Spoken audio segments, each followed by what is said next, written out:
ছাত্রদলের ঘাড়ে বন্দুক রেখে তারা 22শে ডিসেম্বর ইলেকশনটাকে তারা বলেছে তারা ইলেকশন করবে।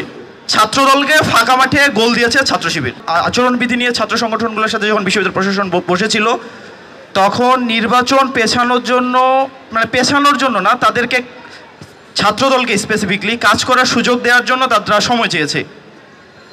অন্য কোনো ছাত্র সংগঠন এতটা সময় চায় নাই যেভাবে ছাত্রদল চেয়েছে। এখন এটা ছাত্রদলের স্ট্যান্ড ছিল।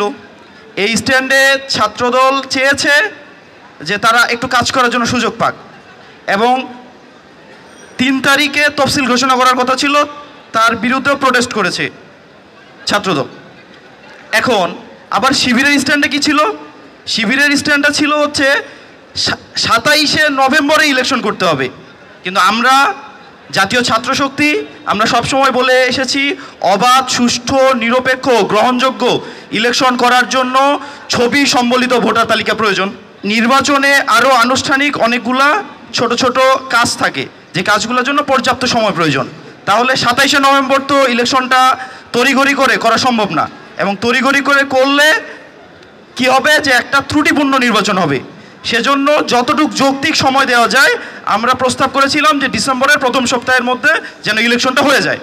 টানা তৃতীয়বার অর্জন করেছে দেশের সেরা সুপার ব্র্যান্ড স্বীকৃতি বসুন্ধরা টিস্যু। এখন ছাত্রদলের স্ট্যান্ড ছিল কি তাহলে, যে তারা আরেকটু সময় নিয়ে তারা কি করবে, ইলেকশনটাকে ডিলে করবে, অনেক বেশি ডিলে করবে, এবং ছাত্র শিবির 27শে নভেম্বর তার স্ট্যান্ডে থাকতে চেয়েছে। এখন এখানে উপকৃত হয়েছে আলটিমেটলি ছাত্র শিবির। কীভাবে হয়েছে?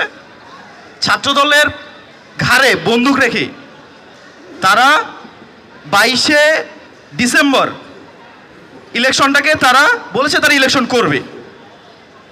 আচ্ছা দেখেন, আমি আমার আলোচকের কাছেই পরবর্তীতে শুনবো যে গত ঈদেও কুরবানি ঈদে মনে ভাই বাড়ি যান নাই, কারণ তাদের যে সাংগঠনিক কাঠামো, সেই সাংগঠনিক কাঠামো থেকে তাদের সাংগঠনিকভাবে নির্দেশনা ছাড়া তার স্টেশন লিভ করেন না।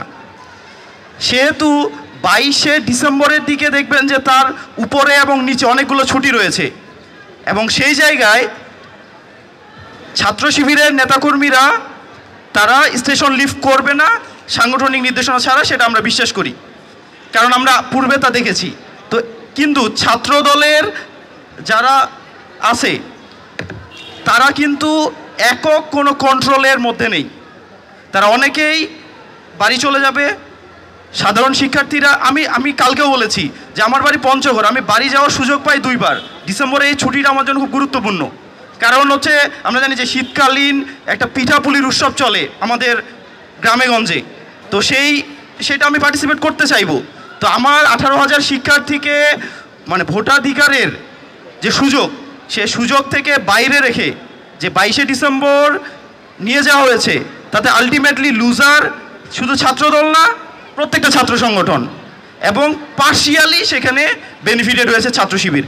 এ কারণে আমি বলেছিলাম যে ছাত্রদলকে ফাঁকা মাঠে গোল দিয়েছে ছাত্র শিবির।